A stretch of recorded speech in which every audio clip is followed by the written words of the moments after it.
नमस्कार, स्वागत है आप सभी का सिलसिला बाजारों का। मैं हूं आपके साथ अखिलेश शाटी और आज सोमवार का दिन है, हफ्ते का पहला कारोबारी दिन है। एक बार फिर से चर्चा करने जा रहे हैं यहाँ पे कम्युनिटी बाजार के बारे में। जानेंगे कि यहाँ से कि आज के कारोबारी सत्र के अंदर कम्युनिटी बाजार किस हिसाब से खुलता हुआ नजर आया। हफ्ते के पहले कारोबारी दिन कौन सी कम्युनिटी किस भाव पर कारोबार करती हुई नजर आ रही है और उस पर हमारी जानकारी की क्या राय है, ये सब जानने की कोशिश करेंगे। तो सबसे पहले शुरू कर लेते हैं यहाँ पे कि आज कम्युनिटी बाजार किस हिसाब से खुलता हुआ नजर आया है। तो जैसे कि आज हम देख रहे हैं कि नॉन एग्री कमोडिटीज़ में सबसे पहले बात करें यहाँ पे गोल्ड सिल्वर की।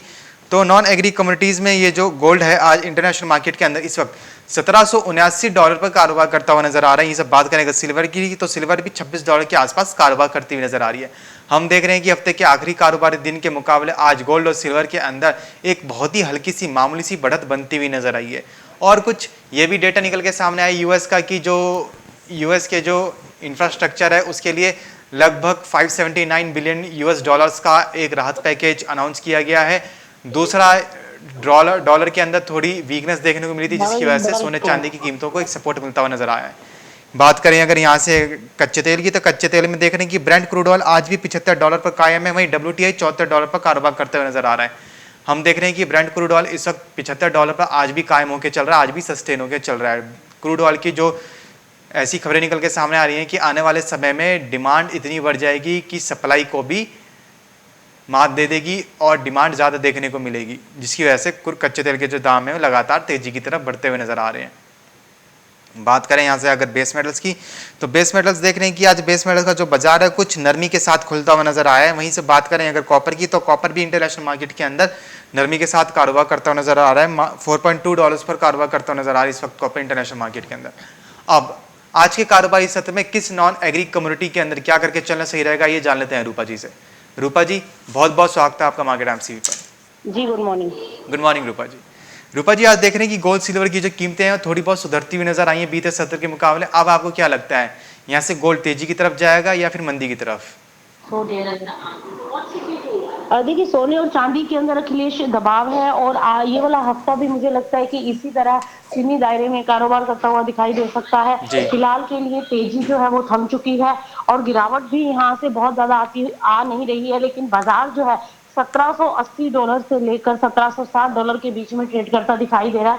तो इसके चलते लगता है कि अभी बाजारों में यही रेंज रह सकती है। ऊपर में 47,500 से लेकर नीचे में 46,500 के आसपास बाजार घूमता हुआ दिखाई दे सकता है। तो फिलहाल के लिए मेरे हिसाब से जो भी बाउंस आता है उसमें सेलिंग की ही रणनीति होनी चाहिए short term point of view से। ओवरऑल ट्रेंड जो है वो बाजारों में अभी फिलहाल गिरावट का दिखाई दे रहा है। जी, तो जैसे कि रूपा जी ने बताया कि ओवरऑल जो रुझान है अभी सोने चांदी में वो शॉर्ट टर्म में थोड़ा गिरावट वाला ही रह सकता है, नरमी जारी रह सकती है इस कारोबारी सप्ताह भी। तो रूपा जी की तरफ से सोने चांदी की कीमतों में ऊपरी से बिकवाली की सलाह रहेगी।